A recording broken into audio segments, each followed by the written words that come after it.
আমরা ক্যাশলেস সোসাইটিতে এগিয়ে আসলে কতখানি গেছি বা আসলে এখনো কতখানি পেছনে পড়ে আছি? আজকের দিনের যদি আমি একদম ক্যাশের ট্রানজ্যাকশন বলি, দেন আমার ক্যাশের ট্রানজ্যাকশন হয়েছে অ্যারাউন্ড 50 crore টাকার মতো। 600 কোটি টাকা শুধু হয়েছে আমার আরটিজিএস।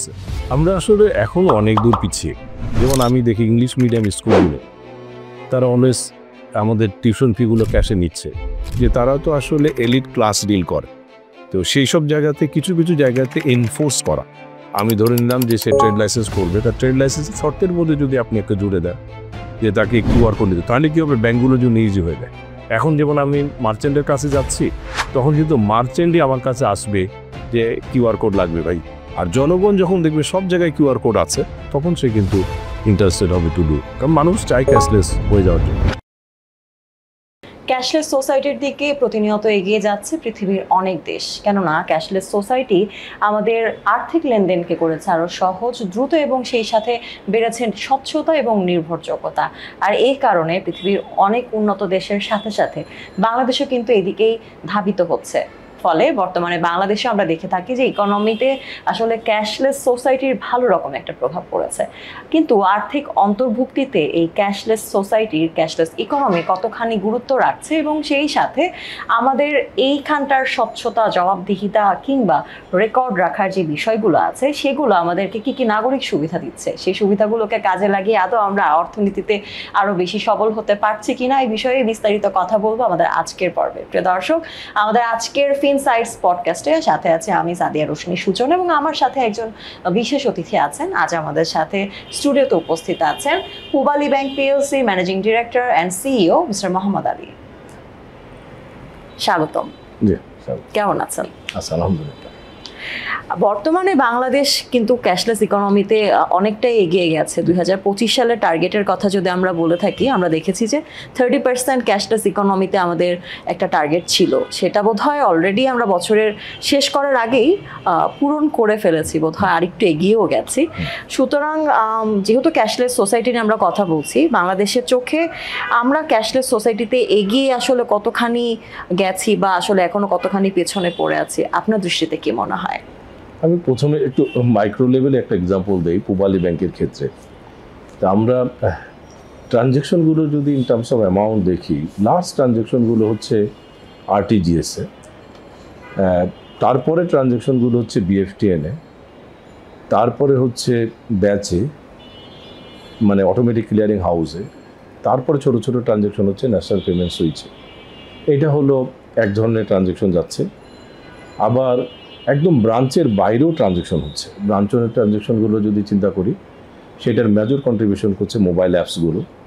আমি পূবালী ব্যাংকের ক্ষেত্রে বলি যে আমাদের একটা পাই অ্যাপস আছে, এবং সেখানে ট্রানজ্যাকশনগুলোর এই গ্রোথটা যদি আমি দেখি যে ফেনোমেনা, মানে মোর দেন 40%-এর উপরে এই গ্রোথটা হয়েছে। আমরা এই 3 বছর আগে শুরু করেছিলাম, গত বছর আমরা দেখেছি যে 70,000-80,000 কোটি টাকার মতো ট্রানজ্যাকশন হচ্ছে। এই বছর আমরা দেখতেছি যে এটা ইটস অ্যারাউন্ড 1.5 লক্ষ কোটি টাকার কাছাকাছি চলে গেছে। তার মানে ইটস অলমোস্ট দ্বিগুণ হয়ে গেছে আর কি, এই জায়গাটা যদি আমরা চিন্তা করি। তারপরে কর্পোরেটগুলো আগে মেজর ট্রানজ্যাকশন ব্রাঞ্চ এসে করতো, এখন আমরা এই অ্যাপসগুলো তো কর্পোরেটও চলে গেছে, পাই কর্পোরেট।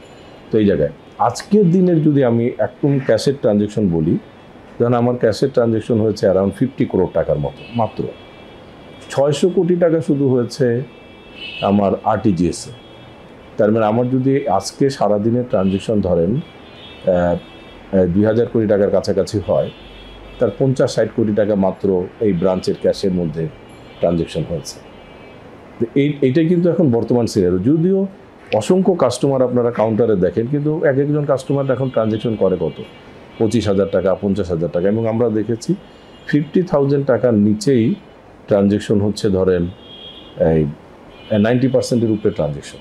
তার মানে এই জায়গাটা কিন্তু ক্যাশ হয়ে গেছে। কিন্তু ইস্যুটা যেটা দাঁড়াচ্ছে ক্যাশলেস সোসাইটির ক্ষেত্রে, আমরা যখন মার্চেন্টে যাচ্ছি, এটিএমের বুথে যাচ্ছি, তখন কিন্তু কাস্টমাররা স্মল স্কেলে আবার ক্যাশ নিয়ে যাচ্ছে, এবং এখান থেকে ক্যাশ নিয়েই তারা মার্চেন্টে করছে। তো এই জায়গাগুলোতে করার জন্য যেটা করতে হবে যে প্রতিটা দোকানে যদি পয়েন্ট অফ সেল থাকে, প্রতিটা দোকানে যদি কিউআর কোড থাকে, এবং প্রতিটা ব্যাংক এবং এমএফএস যদি চেষ্টা করে যে তাদের অ্যাপসগুলো নিয়ে মার্কেটে যাবে, তাহলে আস্তে আস্তে সোসাইটি কিন্তু ক্যাশলেসে যাবে।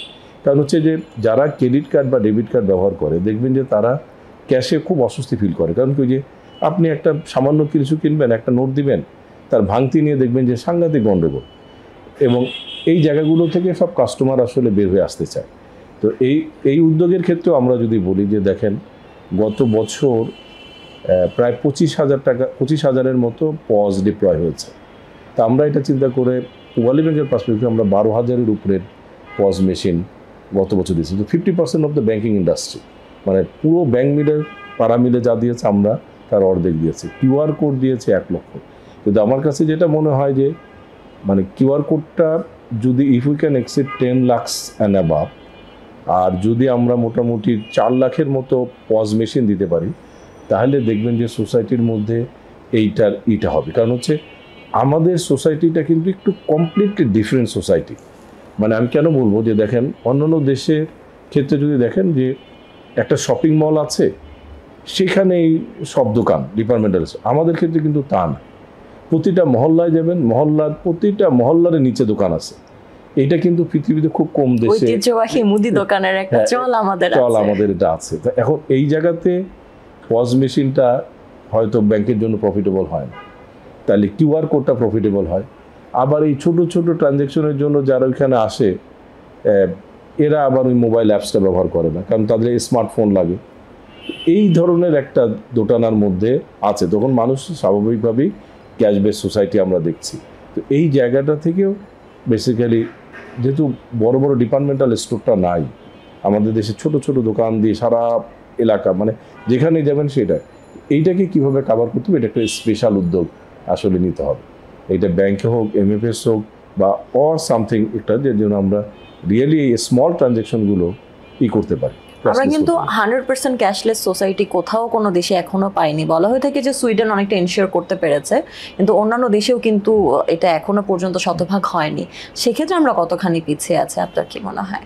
আমরা আসলে এখনো অনেক দূর পিছিয়ে, আমি বলবো যে ক্যাশলেসের ক্ষেত্রে। কারণ এখন আমাদের অনেক জায়গাগুলোতে যেখানে ক্যাশলেস হওয়া উচিত, যেমন আমি দেখি ইংলিশ মিডিয়াম স্কুলগুলো, তারা অলওয়েজ আমাদের টিউশন ফিগুলো ক্যাশে নিচ্ছে। খুব সামান্য যারা আছে তারা এখন হয়েছে। আমি এটা ইংলিশ মিডিয়ামকে এই কারণে বললাম যে তারা তো আসলে এলিট ক্লাস ডিল করে।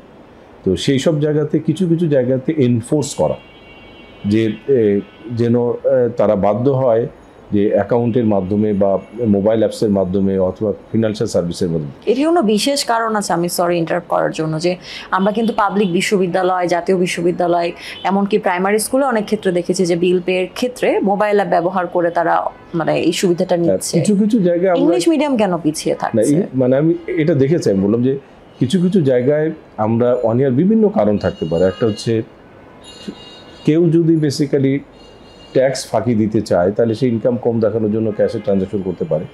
এইটার একটা ব্যাপক প্রচলন আমাদের ডিলার, ডিস্ট্রিবিউটর এবং রিসেলারের মধ্যে আমরা দেখি, যে তারা একে অপরকে ক্যাশের মাধ্যমে ট্রানজ্যাকশন করছে। কারণ যেহেতু ইনকাম তারা হাইড করতে চায়, এরকম কিছু আছে। ভ্যাটের ইস্যু আছে, যেখানে ভ্যাট কোনোখানে 15% আছে, কোনোখানে 4% আছে। তো একটা ট্রানজ্যাকশন রেকর্ডেড হলেই তাকে দিতে হবে। তো এই জায়গাগুলোতে মানে কিভাবে ইনসেন্টিভ দেওয়া যায়, যেমন কেউ যদি ট্রেড লাইসেন্স করতে চায়, যেমন বাধ্য করা, তার কিউআর কোড নিতেই হবে ট্রেড লাইসেন্স করতে গেলে, অথবা পজ মেশিন নিতে হবে এবং সেটাকে ডিসপ্লে করতে হবে। এরকম কিছু কিছু জায়গায় যদি সরকার থেকে বাধ্য করে, যেমন যারা, তার মানে কি, যদি কোনো ফর্মাল মার্চেন্ট হয়, আমি ধরে নিলাম যে সে ট্রেড লাইসেন্স করবে, তার ট্রেড লাইসেন্সের শর্তের মধ্যে যদি আপনি একটা জুড়ে দেন যে তাকে কিউআর কোড নিতে, তাহলে কী হবে, ব্যাঙ্কগুলো যদি ইজি হয়ে যায়। এখন যেমন আমি মার্চেন্টের কাছে যাচ্ছি, তখন কিন্তু মার্চেন্টই আমার কাছে আসবে যে কিউআর কোড লাগবে ভাই, নাহলে তো আমি লাইসেন্স পাচ্ছি না। এই ধরনের জায়গাগুলোতে গেলে তার ব্যাপকভাবে তাড়াতাড়ি ছড়িয়ে যাবে, মানে আমি যদি বলি, এবং তখন কিন্তু সে বাধ্য হবে যে কিউআর কোডের এই জায়গাগুলোতে ব্যবহার করতে। আর জনগণ যখন দেখবে সব জায়গায় কিউআর কোড আছে বা এই পজ মেশিন আছে বা আদার ইগুলো আছে, তখন সে কিন্তু ইন্টারেস্টেড হবে টু ডু ক্যাশলেস। কারণ মানুষ চায় ক্যাশলেস হয়ে যাওয়ার জন্য। ধন্যবাদ স্যার বিষয়গুলোকে এত বিস্তারিতভাবে আমাদেরকে বুঝিয়ে বলবার জন্য। আমরা বেশি দূরে যেতে চাই না, একটু 10 বছর আগের পূবালী ব্যাংকের দিকে তাকাতে চাই। সেই সময় আমরা দেখেছি যে পূবালী ব্যাংক তখনকার যে অবস্থান ছিল বর্তমানে সে অবস্থা থেকে অনেকখানি ঘুরে দাঁড়িয়েছে, আর একটু সামনের দিকে এগিয়েছে। আপনি ব্যাপারটাকে কিভাবে দেখেন যে পূবালী ব্যাংক ক্যাশলেস সোসাইটির দিকে কতখানি এগিয়ে যেতে পেরেছে? আসলে পূবালী ব্যাংকের এখন একটা বড়ই অবজেক্টিভ হচ্ছে যে আমার ডিজিটাল ব্যাংকিং প্রমোট করা, ক্যাশলেস সোসাইটিতে যাওয়া, এবং বড় একটা টিম এখন কাজ করছে। 10 বছর আগে আমার ক্যাশলেসের জন্য স্পেসিফিক কোনো ডিভিশনই ছিল না, আমি যদি খুব ক্লিয়ারলি বলি। এখন অল্টারনেট ডেলিভারি চ্যানেলের একটা ডিভিশন আছে, এটাও 2 বছর আগে আমি ফরমেশন করেছি।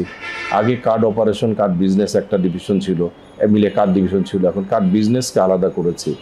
তো বিষয়টা হচ্ছে যে আসলে পাই ব্যাংকিংয়ের ক্ষেত্রে যদি বলি, এটাও 3 বছর আগে ফুল ফ্লেজেডে চালু হয়েছে। তো এইটার মানে মোবাইল অ্যাপসের, যেখানে আগে মোবাইল অ্যাপসে আমার 10 বছর আগে কোনো ট্রানজ্যাকশনই ছিল না, এখন 1.5 লক্ষ কোটি টাকার মতো ট্রানজ্যাকশনে আমি পার ইয়ারলি পৌঁছে গেছি। কর্পোরেটগুলো আমার পাই কর্পোরেটের মধ্যে অলরেডি অনবোর্ড হওয়া শুরু করেছে। তো আমি এক্সপেক্ট করছি যে উইদিন 2026-এর মধ্যে মেজর কর্পোরেট এবং এসএমই যারা আছে তারা আমাদের পাই ব্যাংকিংয়ের আওতায় চলে আসবে। এই জায়গাগুলোতে কেন এটা করতে হচ্ছে, আপনি একটা ক্যাশের ক্ষেত্রে একটা চিন্তা করেন কত ধরনের রিস্ক। আমি শুধু ফিনান্সিয়াল রিস্ক ইনভলভমেন্টের কথা যদি বলি, পূবালী ব্যাংকের এই 510টা শাখা, 260টা উপশাখা, এইটার ক্যাশ, এই লেনদেন এবং ক্যাশের এই যে যারা সার্ভিস দিচ্ছে, গত বছর আমরা অ্যাকাউন্টিং করে দেখি যে 240 কোটি টাকার উপরে খরচ হচ্ছে। এটা একটা হিউজ অ্যামাউন্ট। তাহলে এইটা আমরা ইজিলি সেভ করতে পারি যদি আমরা ক্যাশলেসের জায়গায় যেতে পারি। আরেকটা বিষয় হচ্ছে যে এই যে ক্যাশ ক্যারি করার ক্ষেত্রে গার্ড নিয়ে যাওয়া, একটা ভেহিকেল ভাড়া করা, বা এই যে G4কে লাগানো, এই ধরনের একটা বিশাল কর্মযোগ্য। সকালবেলা উঠে দেখবেন ট্রাঙ্কের মধ্যে কোটি কোটি টাকা ভরতেছে, 8 কোটি 10 কোটি করে, সেটা আবার কেউ একজন হিসাব করতেছে, তার আগে মেশিন আছে এটার জন্য হিসাব করা। এবং এই ধরনের এই যে কাজগুলো, এই কাজগুলো আসলে রিয়েলি সোসাইটিতে কোনো ভ্যালু অ্যাড করে না। তার মানে সেই সোসাইটির এই ভ্যালু অ্যাড যেগুলো করে না, সেই কাজগুলো আমাদের করতে হচ্ছে।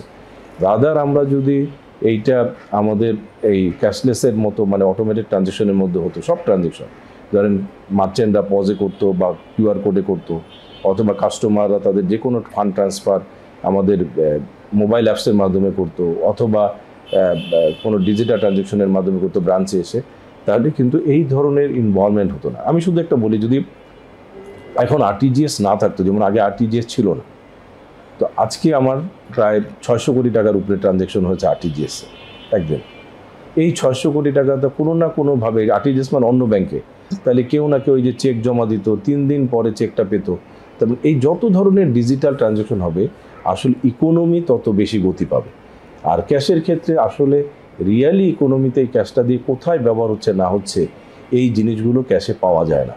কিন্তু যদি এটা কার্ডে ট্রানজ্যাকশন করে, পজে ট্রানজ্যাকশন করে, QR কোডে ট্রানজ্যাকশন করে, RTGS, তাহলে আমরা জানতে পারি আসলে ট্রানজ্যাকশনগুলোর নেচারগুলো কী হয়। ফলে একটা সুন্দর একটা ডাটাবেজও আমাদের ব্যাংকের মধ্যে বিল্ড হয়। তো বহুবিধ কারণে আমার কাছে মনে হয় যে ক্যাশলেস সোসাইটি, এবং এটাই আমাদের দরকার। এবং পূবালী ব্যাংকের জন্য আমি বলবো যে আমরা যদি, আমি শুধু বিজনেসের কথা বলবো না, যদি আমরা আসলে সার্ভাইভ করতে চাই, তাহলে আমাদের ডিজিটাল ব্যাংকিংয়ে প্রমোট করা ছাড়া আমাদের কোনো উপায় নেই। এত চমৎকার করে ভাবছেন এবং পূবালী ব্যাংককে নিয়ে এগিয়ে যাচ্ছেন, এজন্য আপনাকে অভিনন্দন। একটু এবারে জানতে চাই যে বাংলাদেশের অনেক পুরনো একটি ব্যাংক পূবালী ব্যাংক, যা এত বছর ধরে অপারেট করছেন আপনারা, সেই ক্ষেত্রে বাংলাদেশের ইকোনমিতে পূবালী ব্যাংকের রোল এবং ইকোনমিক ইম্প্যাক্ট সম্পর্কে একটু জানতে চাই। আমরা তো 66 ইয়ার্স পর্যন্ত ব্যাংকিংয়ে এসেছি। তো আমরা ট্রেডিশনাল ব্যাংকার যদিও বলা হয়, কিন্তু আমাদের একটা জিনিস আছে যে আমরা খুব মানুষের মৌলিক অধিকার নিয়ে কাজ করি। আপনার আনলাইক আদার্স ব্যাংক, আমি যদি খুব ক্লিয়ারলি বলি, যে আমি বলে দিয়েছি বিশেষ করে যে আমরা মেজর 6টা বা 7টা সেক্টরে কাজ করব। তার মধ্যে 5টা হচ্ছে বেসিক নিডস। যেমন বেসিক নিডস মানে আমি বলি যে ফুড ইন্ডাস্ট্রি এর ব্যাকওয়ার্ড ফরওয়ার্ড, তারপরে গার্মেন্টস ইন্ডাস্ট্রি তার ব্যাকওয়ার্ড ফরওয়ার্ড, অথবা ধরেন এডুকেশন, অথবা হেলথ সেক্টর, এরকম আর কি, হাউজিং। তো এই ধরনের জায়গাগুলোতে আমরা কাজ করি। এক একটা সেক্টর কিন্তু হিউজ। হাউজিং মানে শুধু যে ওই যে ফ্ল্যাট কেনা বা পারচেস করা তা না, কমার্শিয়াল বিল্ডিং বানানো তা না, এর সাথে রড ইন্ডাস্ট্রি জড়িত আছে, সিমেন্ট ইন্ডাস্ট্রি জড়িত আছে। ঠিক, R&D মানে শুধু যে এই যারা পোশাক আশাক তৈরি করছে তা না, তার সাথে স্পিনিং মিল আছে যারা সুতা তৈরি করছে, ফেব্রিক তৈরি করছে। ফুড ইন্ডাস্ট্রি মানে এই জাস্ট শুধু এগ্রি এটা না, এগ্রির পাশাপাশি যারা ইম্পোর্ট করছে, এক্সপোর্ট করছে, বাংলাদেশের সব বড় বড় ইন্ডাস্ট্রি যদি দেখেন, সিটি, টিকে, ফ্রেশ, আমি জাস্ট এমনি নাম বললাম, সবাই কিন্তু প্রাণ, এরা সবাই এই ফুড ইন্ডাস্ট্রির সাথে জড়িত। তো এইটা একটা, আর আমি এনভায়রনমেন্ট নিয়ে কাজ করতে চাই সাস্টেনেবল ফিন্যান্সের ক্ষেত্রে, এবং এনভায়রনমেন্ট বাংলাদেশে এইটা নিয়েও আমরা কাজ করছি। তো এই জায়গাগুলো নিয়ে বেসিক্যালি আমরা কাজ করি। আর আমাদের আরেকটা কাজের বিষয় হচ্ছে এই যে এই সেক্টরগুলোতে কাজ করি, 66 ইয়ার্সের আমাদের অভিজ্ঞতা, এটা সবাই খুব ছোট ছিল। মানে কেউ হয়তো 5 লাখ টাকার পেইড আপ ক্যাপিটালের প্রতিষ্ঠান ছিল, কেউ 2 লাখ টাকার ছিল, কেউ 10 লাখ টাকার ছিল। মানে এর চেয়ে বেশি কেউ স্টার্টিং করেছে আমি খুব একটা বেশি দেখি। মানে সবার যদি আপনারা দেখেন অথরাইজ ক্যাপিটাল এবং পেইড আপ ক্যাপিটালে, এইখান থেকে আমাদের কাজ হলো, একসময় সে কটেজের মতো ছোট ইন্ডাস্ট্রি ছিল, পরে মাইক্রো হয়েছে, পরে স্মল করেছি, পরে মিডিয়াম এন্টারপ্রাইজ করেছি, পরে লার্জ এন্টারপ্রাইজ করেছি। এবং সবগুলো লার্জ এন্টারপ্রাইজে যাদের ইতিহাস দেখবেন যে আমরা এই ছোট থেকে তাদেরকে বড় করেছি। এবং এই জন্য আমরা বলি যে শুধু আমরা এই অর্গানাইজেশনের জন্য কাজ করি না, এই সোসাইটিতে ক্যাপিটাল অ্যাকুমুলেশনের জন্য আমরা কাজ করি। তা আমি পূবালী ব্যাংকের সাকসেস বলবো যে যারা আমার কাস্টমার ছিল, আমি 1 বছর বা 2 বছরের জন্য কাজ করিনি। আমাদের যে মটো, যেটা customer centric life long banking service provide করা, আমরা জেনারেশন টু জেনারেশন এই কাস্টমারদেরকে হ্যান্ডেল করেছি, একই কাস্টমারকে। এবং আমরা দেখেছি কীভাবে স্মল এন্টারপ্রাইজ থেকে আমরা তাদেরকে লার্জ এন্টারপ্রাইজে নিয়ে গেছি। এটাই আমি বলবো যে সবচেয়ে বেশি সার্থক। এবং আমি মনে করি আমাদের এখন যারা স্মল এন্টারপ্রাইজ আছে, আমি 10 ইয়ার্স পরে তাদের দেখতে চাই সবাইকে একটা যে লার্জ এন্টারপ্রাইজ হিসেবে। এটা যদি আমরা করতে পারি, তার মানে তারা অ্যাসেট এবং ক্যাপিটাল অ্যাকুমুলেশন করতে পেরেছে, এবং দ্যাট ইজ দ্য সাকসেস। এবং এই জন্য আমি বিজনেসম্যানদেরকেও বলবো যে আপনারা যদি আপনাদের কমিটমেন্ট ঠিক রাখেন, সততার সাথে ব্যবসা করেন, ফান্ড ডাইভার্ট না করেন, তাহলে আপনি আজকে যে পজিশনেই থাকেন না কেন, যদি স্মল থাকেন, মিডিয়াম থাকেন, আপনি অবশ্যই উইদিন 10 to 1 যুগের মধ্যেই আপনি লার্জ এন্টারপ্রাইজে চলে যাবেন। কারণ এটা আমরা যুগের পর যুগ দেখেছি। কিন্তু যারা ফান্ড ডাইভার্ট করে, মানে একটা খাত থেকে টাকা নিয়ে ব্যাংকে ফাঁকি দিতে চায়, আমরা তাদেরকে রুইন্ড হতে দেখেছি। মানে এই দুটো জিনিসই দেখেছি। ফলে আমি মনে করব যে ওই বাংলাদেশের বিজনেসম্যানদের অ্যাসেট অ্যাকুমুলেশনে পূবালী ব্যাংকের ভূমিকা সাংঘাতিক। বাহ, অনেক ধন্যবাদ। এবং আমরা আশা রাখি যারা আসলে এই মুহূর্তে ক্ষুদ্র বা মাঝারি উদ্যোক্তা হিসেবে আছেন, আগামীতে তারা খুব শীঘ্রই আসলে একটা বড় পরিসরে তাদের ব্যবসাকে নিতে পারবে, এবং সেটি যখন এগিয়ে যাবে, নিঃসন্দেহে বাংলাদেশও এগিয়ে যাবে। এবার একটু জানতে চাই যে প্ল্যাটফর্ম ইন্টিগ্রেশনের কথা যদি আমরা বলি, আমাদের ক্যাশলেস সোসাইটির দিকে আগানোর জন্য খুবই গুরুত্বপূর্ণ মাধ্যম হচ্ছে এনএফসি অথবা এমএফসি। সেক্ষেত্রে আপনাদের মতামত কি হবে?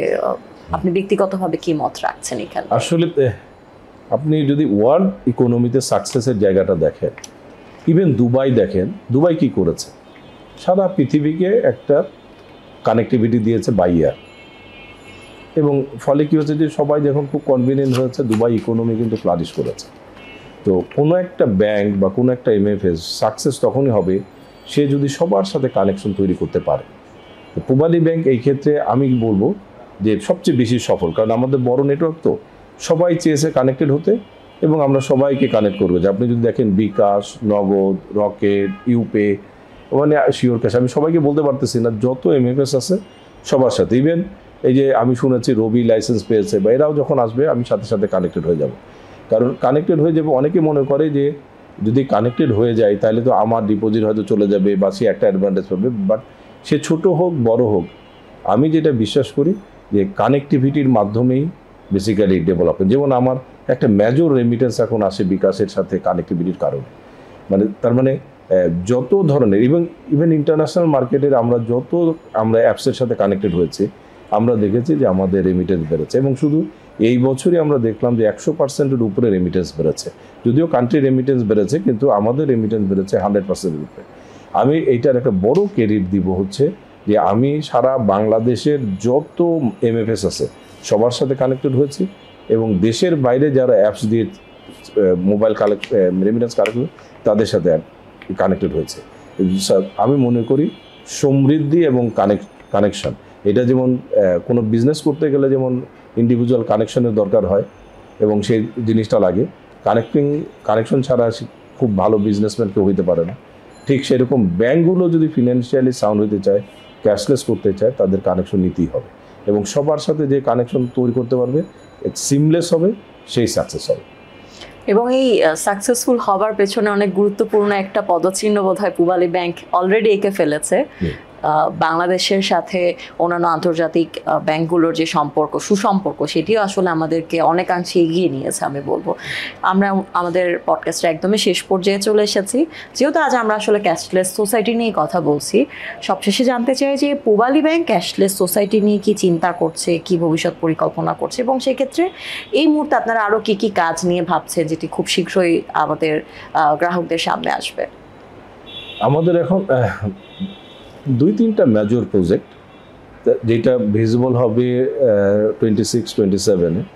সেটা একটা হচ্ছে সেলফ সার্ভিস সেন্টার এবং সেলফ সার্ভিস কর্নার। প্রতিটা ব্রাঞ্চে আমাদের সেলফ সার্ভিস কর্নার হবে। সেখানে সিআরএম মেশিন থাকবে, যেখানে ক্যাশ উইথড্র, ক্যাশ ডিপোজিট করতে পারবে। যদিও এটা ক্যাশের জন্য একটা আরটিডিএম রাখতে হচ্ছে, বাট একটা কিওস্ক থাকতে হচ্ছে। সেই কিওস্কটা আমরা অলরেডি সকল কাস্টমারকে মেসেজ দিয়ে দিয়েছি অলরেডি, যে তাদের বায়োমেট্রিক রেজিস্ট্রেশন করার জন্য, দ্যাট ইজ থাম ইমপ্রেশন এবং ফেসিয়াল ম্যাচ করার জন্য।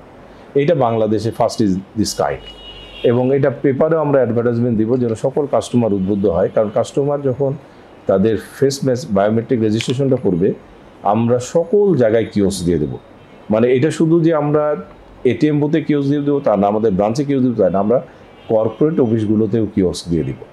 সেইটার কাজ হবে তারা বায়োমেট্রিকের অথেন্টিকেশনের মাধ্যমে এবং পিনের মাধ্যমে, দুইটা, মানে যে অনেকে পিন শেয়ারিং হয়ে গেলে যে ফ্রড করে ফেলে না, সেইটার জন্য না করতে পারে। বায়োমেট্রিকটা করে সে এটার মধ্যে ঢুকবে এবং ঢুকে একটা ব্যাংকে এসে যা যা ট্রানজ্যাকশন করতে পারে, RTGS, BEFTN, NPSB, account statement নেওয়া, চেকবুক রিকোয়েস্ট করা, সব কাজ তারা এখানে করতে পারবে। তার মানে হোল ব্যাংকটা আমরা আমাদের কিওস্কের মাধ্যমে, কর্পোরেট অফিসে হোক বা বিভিন্ন মার্কেটের প্লেসে হোক বা এটিএম, আমরা কাস্টমার দূর করাই দিয়ে দেবো। সেলফ সার্ভিস সেন্টার এরকম থাকবে এবং সেখানে কিন্তু ইনস্ট্যান্ট ডেবিট কার্ড পাওয়া যাবে সেলফ সার্ভিস সেন্টারে। তারপরে কেউ এসে ইনস্ট্যান্ট অ্যাকাউন্ট খুলতে পারবে উইদাউট হ্যাভিং এনি ডকুমেন্টস, তারপরে ট্রানজ্যাকশন করতে পারবে। এই সেলফ সার্ভিস সেন্টারটা আমরা কান্ট্রিব্যাপী এটা ছড়িয়ে দেবো এবং আমরা আশা করছি যে উইদিন সার্ভিসের মধ্যে আমাদের 1000-এর উপরে সেলফ সার্ভিস সেন্টার হবে।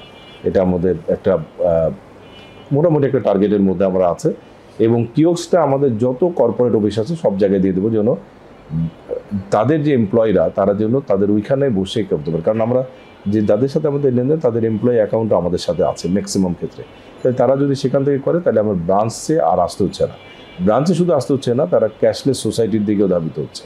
তো আলটিমেটলি এই জায়গাটা আরেকটা কারণে লাগবে। আমি শুধু একটা ছোট্ট এক্সাম্পল দিই, তাহলে আপনারা বুঝবেন যে যখন আমরা 50 ইয়ার্স পূর্তি করি, তখন আমাদের অ্যাসেট সাইজ ছিল 8,000-8,500 কোটি টাকা। যখন আমরা এখন বর্তমানে আমরা যদি চিন্তা করি যে তার মানে 15-16 ইয়ার্স, এখন আমার গত বছর শুধু আমার ব্যালেন্স শিটের অ্যাসেট বাড়ছে 15,000 কোটি টাকা।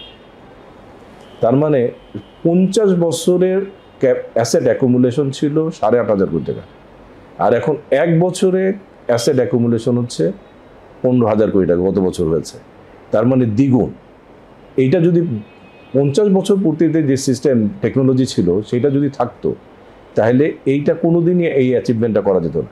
তাহলে 15 ইয়ার্স পরে যিনি সিইও আসবেন, তিনি বলবেন 15 বছর আগে একজন সিইও ছিল উনি, আমি মাঝে মাঝে যোগ করে বলি যে পূবালী ব্যাংক ট্রিলিয়ন টাকার কোম্পানি।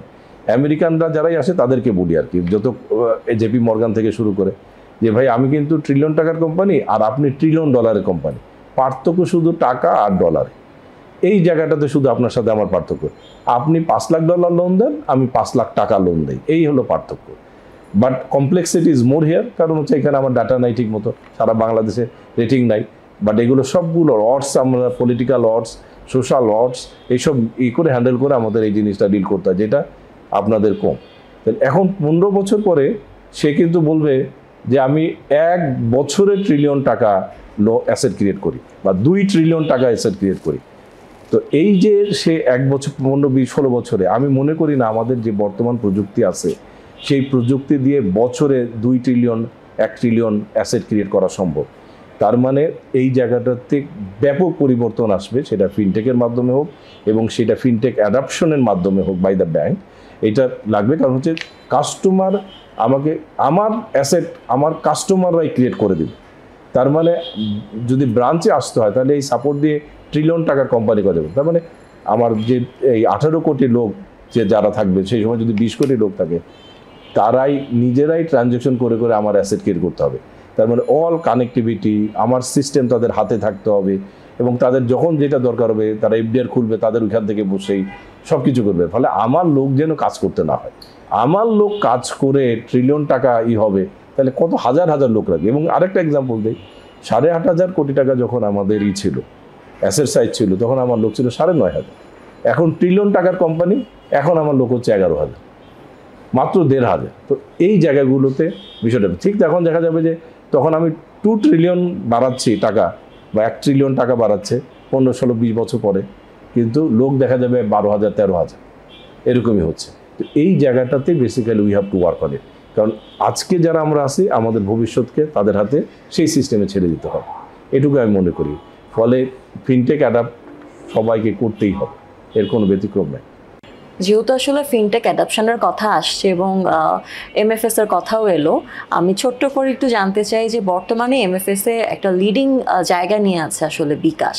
এই মুহূর্তে বিকাশের সম্ভাবনা কতটুকু দেখতে পাচ্ছেন এবং সেই সাথে তারা গ্রাহকদের কাছে এই আর্থিক লেনদেনের ব্যাপারটাকে কতখানি সহজ, স্বচ্ছ এবং নিরপেক্ষ করতে পেরেছে? আসলে আমার কাছে যেটা মনে হয়, বিকাশ তো এমএফএস এর ক্ষেত্রে যদি ব্র্যান্ড ভ্যালুর কথা চিন্তা করেন, আমি মনে করি যে এটা ওয়ার্ল্ডের নাম্বার 1 ব্র্যান্ড। এটা হলো এক ধরনের বিষয়। আপনি যদি স্ট্র্যাটেজিক পার্টনার বিকাশের দেখেন, প্রত্যেকটা স্ট্র্যাটেজিক পার্টনারের having a huge brand value. এবং আমাদের দেশের আমরা ব্যাংকিং ইন্ডাস্ট্রি যা করতে পারিনি তার চেয়ে বিকাশ অনেক করেছে, এটা একদম ফ্র্যাঙ্কলি বলতে হয়। যেটা হচ্ছে যে তাদের যদি গ্রাহকের সংখ্যাটা দেখেন, কারণ গ্রাহকের সংখ্যাটাই হলো বিজনেস, নট দ্য এই ব্যালেন্স শিট সাইজ আর আদার্স। আমি যেটা মনে করি যে নাম্বার অফ গ্রাহক হচ্ছে একটা বড় বিষয়, যদি সেই হিসেবে তারা করেছে। তো রিটেল মার্কেটের ক্ষেত্রে পুরো পেমেন্ট সিস্টেমের ক্ষেত্রে বিকাশের মানে একটা এমন একটা ভ্যালু তো রয়েছে যে ইভেন আমার পাই ব্যাংকিং বা অন্যখানে যদি কেউ ট্রানজ্যাকশন করতে যায় নগদে অথবা আদার, তাও বলে যে বিকাশ করে দাও।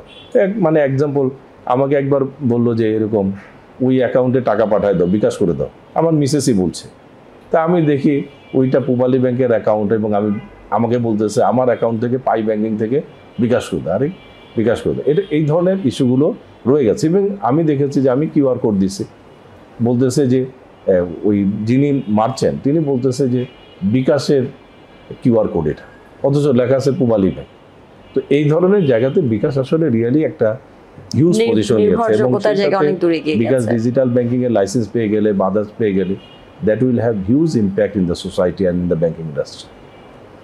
Thank you so much. আমরা আশা করছি যে এনএফসি, এমএফএস এবং সেই সাথে আমাদের পুরো যেই ফাইন্যান্সিয়াল অ্যাডাপশনটা আছে সেটাকে আমরা যখন আরেকটু উন্নত করতে চাইবো, সেক্ষেত্রে আসলে ক্যাশলেস সোসাইটির কোনো বিকল্প নেই।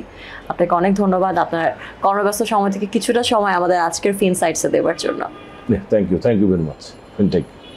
প্রিয় দর্শক, যারা এতক্ষণ আমাদের সাথে ফিনসাইটসে ছিলেন তাদের সকলকে জানাই আন্তরিক কৃতজ্ঞতা। এতক্ষণ আমরা কথা বলছিলাম Pubali banks footprints in driving cashless economy এই বিষয়টি নিয়ে, এবং আশা করছি এই নির্ধারিত বিষয়ের কথা বলার সাথে সাথে আমরা এর সাথে সম্পৃক্ত আরও অনেক কিছু নিয়ে কথা বলার সুযোগ পেয়েছি, যেখান থেকে বেশ কিছু তথ্য আমরা দিতে পেরেছি আপনাদেরকে, যা নিঃসন্দেহে আপনাদেরকে সমৃদ্ধ করবে এবং সেই সাথে বাংলাদেশের ক্যাশলেস ইকোনমি নিয়ে ভাবার জন্য আপনাদেরকেও খানিক অভিপ্রায় দেবে। আশা করছি আগামী পর্বে আবারও হাজির হয়ে যাব নতুন কোনো বিষয় এবং নতুন কোনো অতিথি নিয়ে। সে পর্যন্ত সকলে আমাদের সাথে থাকুন। ফিনসাইটস দেখার আমন্ত্রণ জানিয়ে শেষ করছি আমাদের আজকের পডকাস্ট।